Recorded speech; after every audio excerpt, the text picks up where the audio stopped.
Hello and welcome. This worksheet is called Why Do Elephants Have Ivory Tusks? We're going to do each exercise and we're going to find our answers down here, and then whatever number our exercise is, we're going to find that number down here and put the letter that is the answer. So the first section says to find the area of each figure. Make sure to show your work. So you'll want to get a separate sheet of paper for this. To find area of a rectangle, it's pretty easy. Area equals length times width. So we can say the length here is 6.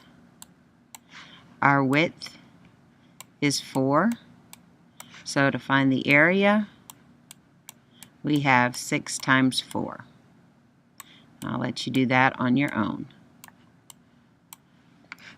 Now number 2, and it looks like the rest of them are going to be a little bit more complicated because we're going to have to break them into 2 figures and solve the area for both and then add them together. So the way this would work is if you can break this figure here, that's one option. You could also break the figure this way and have the other option. Doesn't matter to me which way you do it. Let's do ours the long way. So we will make one line here, and that will give us a big rectangle at the top and then a smaller one at the bottom. The key is we know for our rectangle at the top that this is going to be our length here, right, is 6, but we are missing the width because we don't want to use the 4. We don't want this whole piece. We just want this short piece right here. Well, if we know that this part is 2, that means from here to here is 2, and the whole thing is 4. 4 minus 2 is going to give me another 2 up top. So now I know my width for this top rectangle is 2. So area for a rectangle is length times width. In this case, it's 6 times 2. The area for the bottom, we know that our width is 2, but we need to figure out what is this piece right here. Well, if the whole thing is 6 and from here to here is 2, right? That's 2. 6 minus 2 is 4. So we're going to have a 4 right here, and that's going to be our length. To find the area, we're going to say area equals, and in this case, length times width is going to be 4 times 2. To find the total piece, we're going to have to add these 2.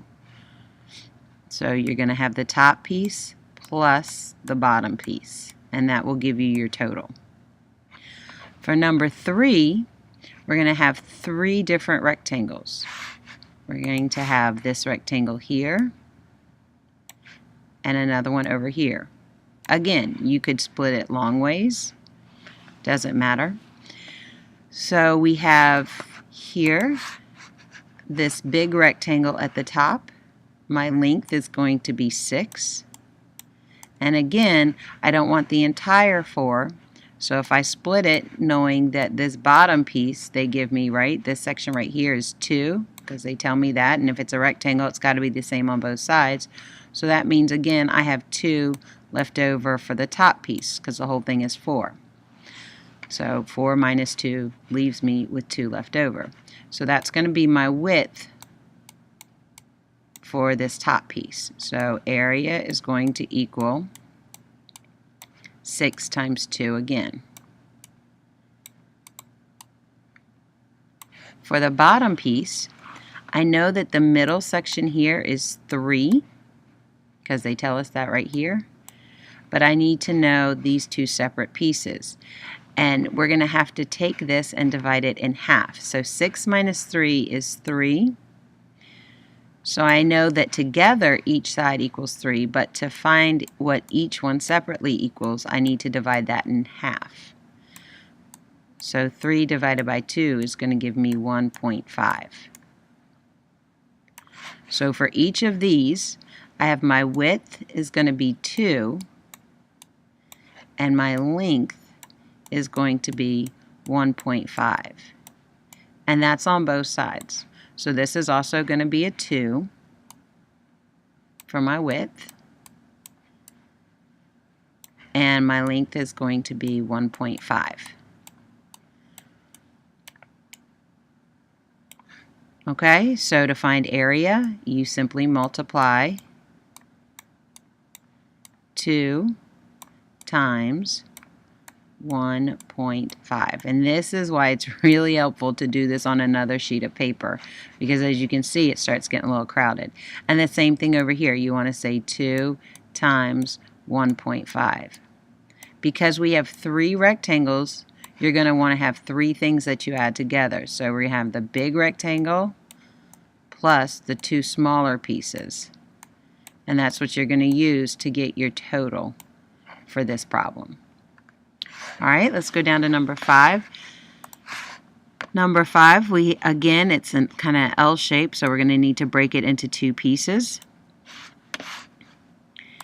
And remember, you can use this video to help you if you get stuck or to help you get started, and then as soon as you understand the concept and can do it on your own, you don't have to watch the whole video. You can pause it, keep working. If you want to come back and check your work to make sure you're doing it right, that's fine.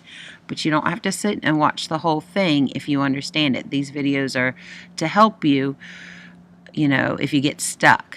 They're not to make you sit through and watch the whole thing. All right, so number 4, I cut it in half vertically, which is fine.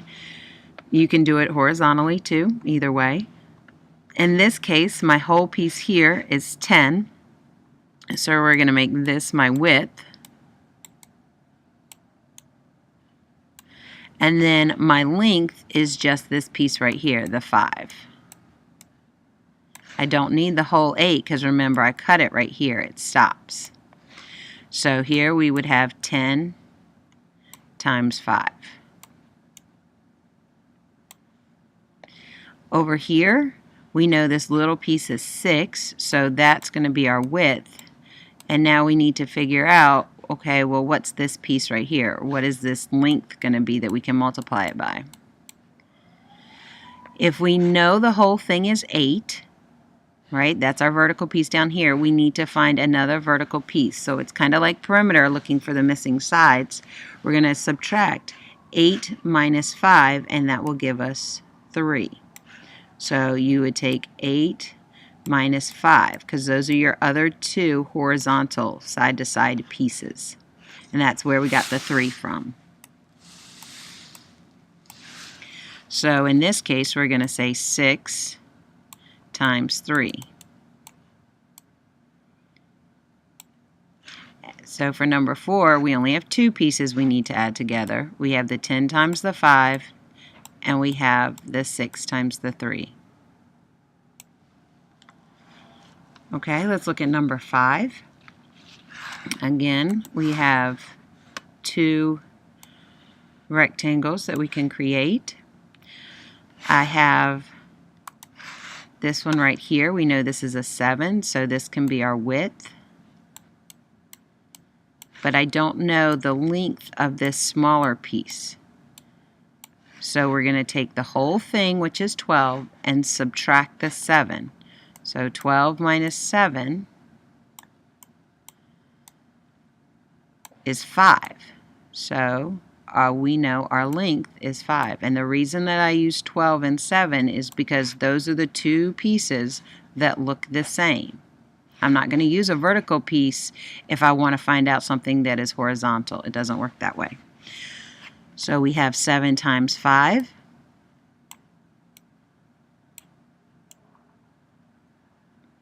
And then on this side, our width here for the entire one is 12. And then our length is just this small piece, which they give to us is 7. So we have 12 times 7 for this bigger rectangle. Okay, so for number 5, you would have the first rectangle, the 7 times 5, plus the 12 times 7. For number 6, we can split it here. Seems pretty easy. And we have this first rectangle. We can make our width is going to be 10, and my length is going to be 9. Again, you don't want to use the 18 here because we split the 18 when we created the two separate rectangles. So here we have our 10 by 9.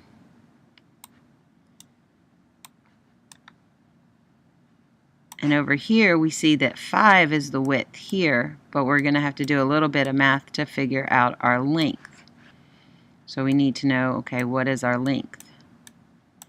Well, if we know the whole thing is 18, and then we cut it here, and that's 9, right? We got to figure out, okay, well, what's this piece? So we just subtract 18 minus 9, and that will give us our length, which in this case is also 9. So to find our little rectangle, we say 9 times 5. Length times width. So for number 6, we're going to add 2 pieces, the 10 times the 9 plus the 9 times the 5. Make sure you do your multiplication first. So that's the whole first section. It's just learning how, or practicing in this case, how to make sure we know how to cut our rectangles into smaller pieces, into smaller rectangles, to be able to find the area of the whole figure, the composite figure. All right? Take your time, pause the video, make sure you show me all your work, and we will move on to section 2. All right, so now in section 2, here it says find the area of the shaded region of each figure.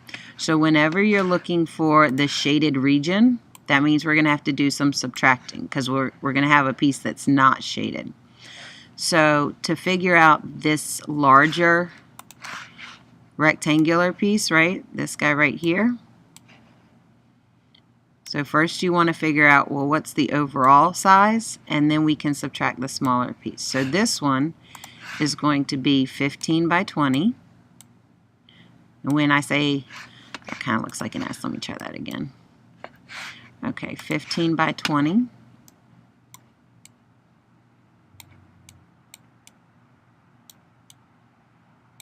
And then our smaller one, we'll make a different color.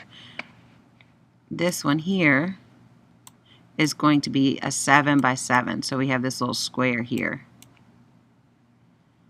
Okay, so to find out the area of this, I'm going to write it over here so we can still see it.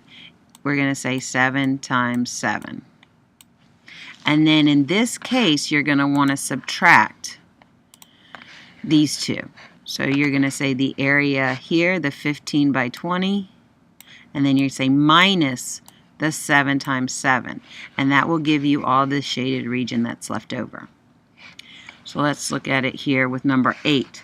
Again, you want to start with your outside with this big shape. What is the big shape worth?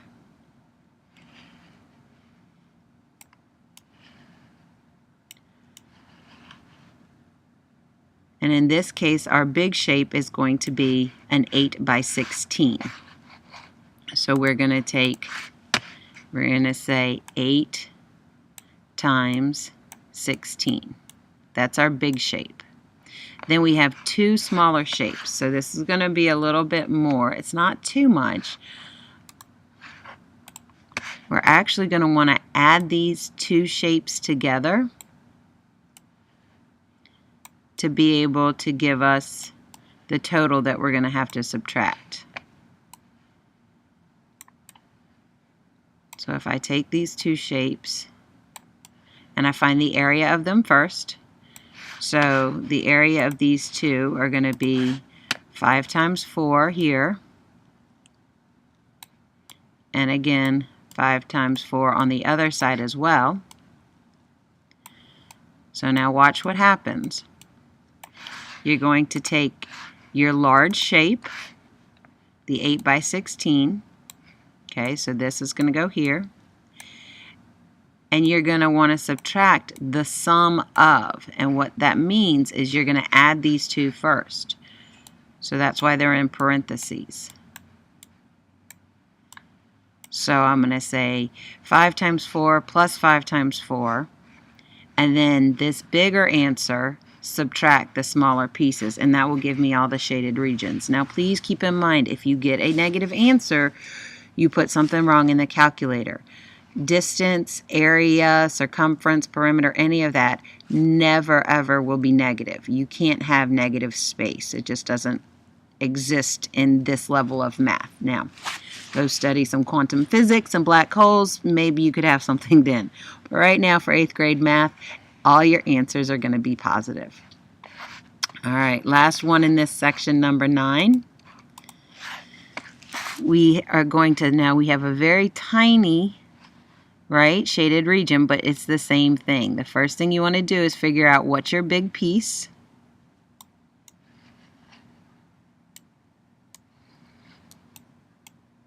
Right? And then we're going to subtract, well, let's finish this first.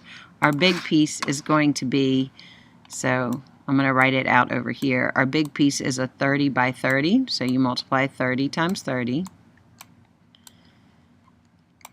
And then our inside, and in this case it's a square, our inside square is going to be 27 by 27.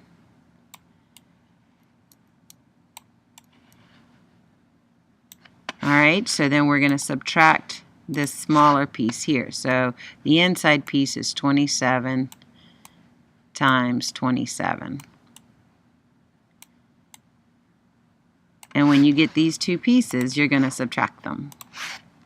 So you have your 30 by 30 minus your 27 by 27. And that will give you this little tiny shaded region that goes all the way around. All right, pause the video, make sure you show me your math, and we'll move on to the last section. All right, section number 3. This says solve. So now they're giving us some word problems. And remember, whenever you have word problems, I want you to draw it out. So in my case, I'm going to draw it out over here on the sides. You can draw yours on the back of the paper, on your separate piece of paper, wherever you're doing your work. A bedroom is 15 feet long and 12 feet wide. How much will it cost to carpet the room if carpeting costs $22 per square yard? A yard equals 3 feet. So this is a little intense, and I'll work on it with you, so don't worry. All right, so first we have a bedroom. I'm going to change up colors to make it a little bit easier to see. So we have our bedroom over here. Mine kind of looks like a square, but that's okay. And it is 15 feet long. So we'll make this, the length is going to be 15. And then my width is 12.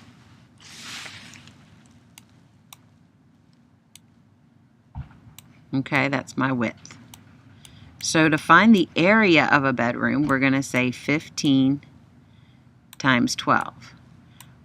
So if all they wanted to know, well, how much carpet do you need? That's easy. We just say 15 times 12. But in this case, they're saying how much will it cost? So we have one more step. Once we figure out the 15 times 12, we're going to, and see how here it says $22. It's not per square foot, it's per square yard. And that is why they give you this here. So 1 yard is about 3 feet. So what we can do is we will change, and I'll go ahead and work this out with you. 15 times 12. Let's see, let me grab my handy dandy calculator here. And we can do 15 times 12 and figure out how many feet we have. So 15 times 12 equals 180. So if I come back over here, the area is going to be 180. But we need to break that into yards. So again, this is kind of, You can make it into a ratio problem, right? 1 over 3 equals x over 180, cross multiply and divide. But since it's 1 yard per 3 feet or equals 3 feet, we can just divide this by 3. And so again, if I go over to my handy dandy calculator and I say 180 divided by 3, I'm going to get 60.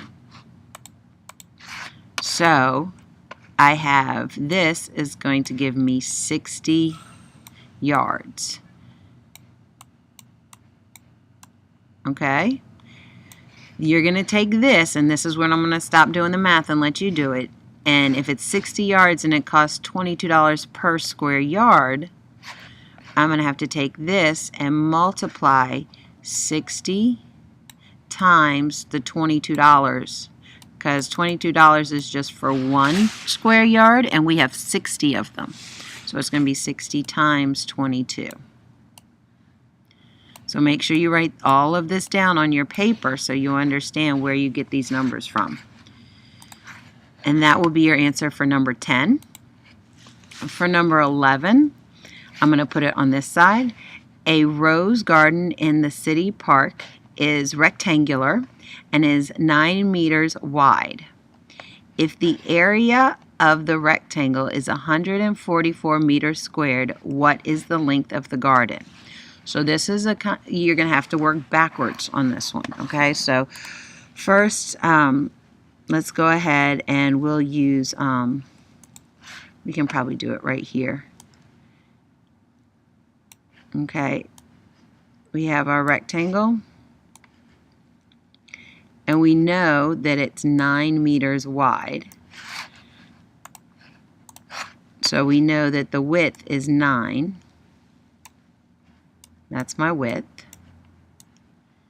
And we want to know the length. This is our unknown. In this case, we know that the area is 144, so we can work backwards. And I'll show you how that is. It's not as hard as you would think. So let me grab yellow. If we come over here and we know that the formula for area is length times width, right? Oh, somebody got home. Length times width. If I know area is 144, see, I'm setting up an algebra problem. It's not that hard. So area is 144, and we know our width is 9, and we don't know our length. How do we get rid of multiplication? See, this is why you learned solving equations so early in the school year, because you need it for so many other pieces of math. So if we draw our line, to get rid of multiplying by 9, you do the inverse, right? Multiplicative inverse. That's why we know our properties. You have to divide both sides by 9 so they cancel out. So we're going to have to take our 144 and divide that by 9 as well. And that, I'm not going to do it, you guys can do it, will give you what your length is. And that's all you have to do for that one, because they just want the length.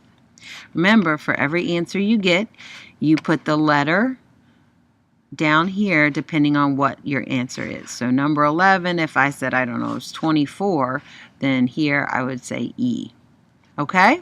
That's all there is to it. Please make sure you show me work. If it's on a separate sheet of paper, make sure it's stapled to this and turn it in when you're done. Thanks so much.